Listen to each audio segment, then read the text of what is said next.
किसान का अभी बिल भी आया है जिसके बारे में मैं राजनीति के बारे में कोई बात नहीं करना चाहता, लेकिन उस बिल के बारे में बहुत सारे लोग विरोध कर रहे थे। आपका उस पर कुछ कहना? सरकार का भी कहना सही है, कहीं तक किसान का भी कहना सही है, लेकिन हरियाणा और पंजाब के किसान अलग थिंकिंग रखते हैं यूपी और बिहार के किसान से। और मेरा सौभाग्य है कि मैं एक पद्मश्री के साथ बैठा हूँ।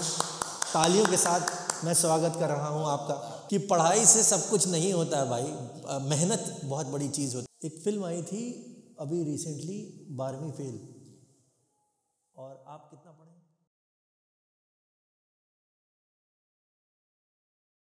किसान जो होता है बहुत सारी मेहनत करता है, और किसान की मेहनत लोग अपने अपने हिसाब से बताते भी हैं। और किसान ही होता है जिसकी वजह से बड़े से बड़ा व्यक्ति भी और छोटे छोटा व्यक्ति भी खाना खा पाता।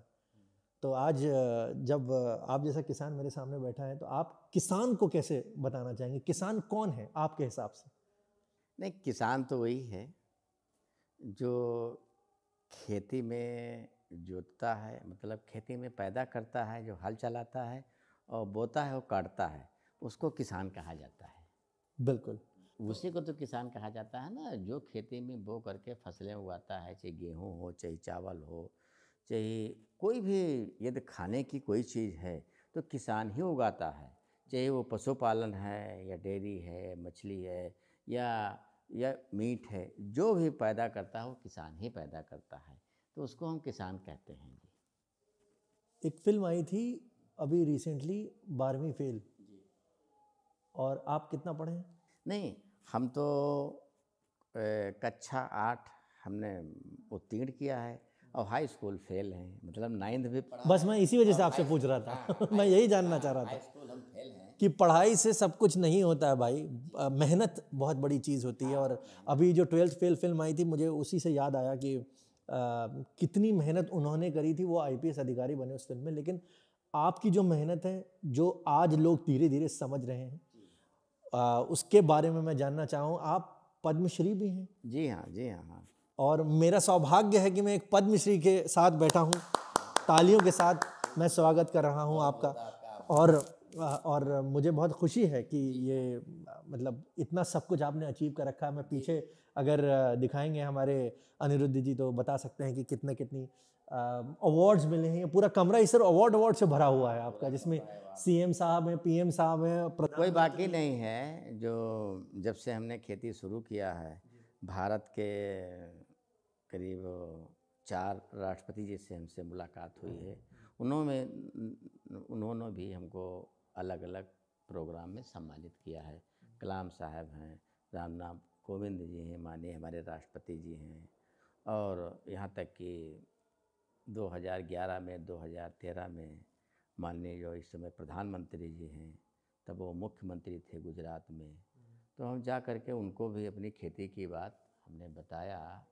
जो गुजरात महात्मा मंदिर है गांधीनगर में। अच्छा, आप तब से उनको हाँ, तब से उनको जानते हैं। और हम और वो भी आपको बोले नहीं तब से? नहीं, हमको जानते हैं, लेकिन अब वो सब ऐसे चल रहा है। और वो प्रधानमंत्री जी हैं और वो किसानों के लिए बढ़िया काम कर रहे हैं। इससे अच्छी और खुशी की क्या बात हो सकती है? किसान का अभी बिल भी आया है जिसके बारे में मैं राजनीति के बारे में कोई बात नहीं करना चाहता, लेकिन उस बिल के बारे में बहुत सारे लोग विरोध कर रहे थे।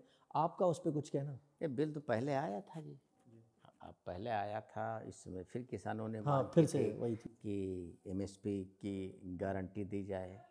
तो हमारा कोई विरोध नहीं है, लेकिन सरकार का भी कहना सही है, कहीं तक किसान का भी कहना सही है। लेकिन जो किसान के कुछ मांगे हैं तो ठीक ठाक हैं, लेकिन सरकार के भी कहना सही है कि आप डाइवर्सिफिकेशन की तरफ जाएं। अक्सर हमारे जो किसान भाई हैं वो एमएसपी पर ज़्यादातर जो फसलें बिकती हैं वो गेहूँ बिकता है, धान बिकता है, केवल 2 ही ज़्यादातर फसलें हैं। ये करीब 70-80% खरीद होती है। वैसे एमएसपी की तो 23 फसलें हैं हमारी, जो सरकार उनका एक न्यूनतम मूल्य तय करती है, वो 23 फसलें हैं।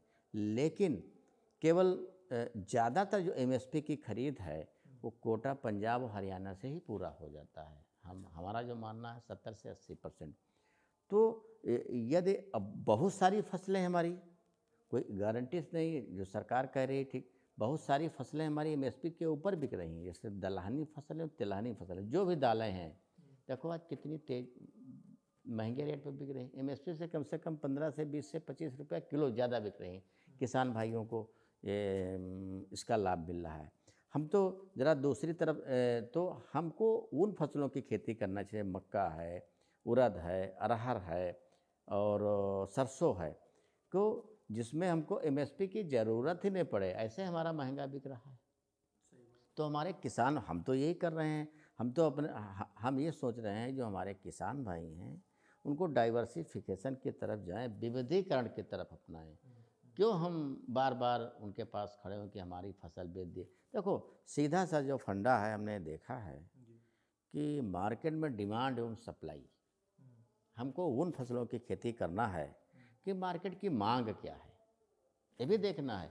हमारी घरेलू मतलब हमारे देश में क्या मांग है और विदेश में क्या मांग है। अच्छा, हमको उन फसलों की खेती करना है जी। हाँ, तो हमारे जो किसान, हम तो वही कर रहे हैं कि हमको क्या मांग है, उन फसलों की खेती करना है। इसका हम उदाहरण थोड़ा ज़रा से पेश करेंगे।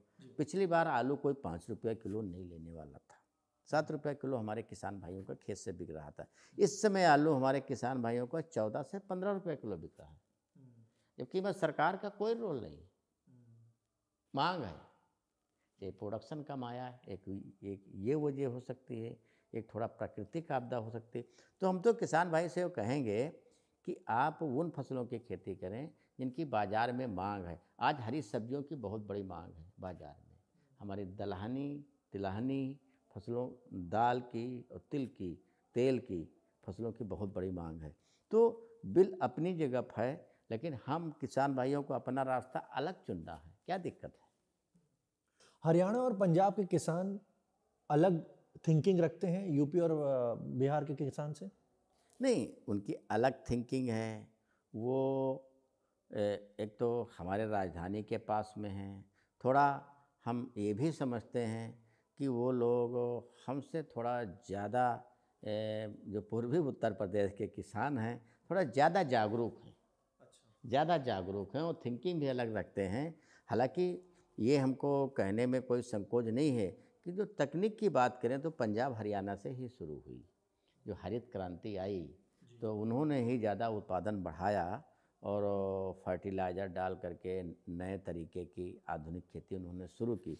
तो उनकी थिंकिंग भी अलग है, उनकी सोच भी अलग है, लेकिन उनकी ये सोच और उनको लाभ भी ज़्यादा मिल रहा है। जो एमएसपी का है वो लाभ भी ज़्यादा मिल रहा है। यदि हम उत्तर प्रदेश की बात करें तो ज़्यादा से ज़्यादा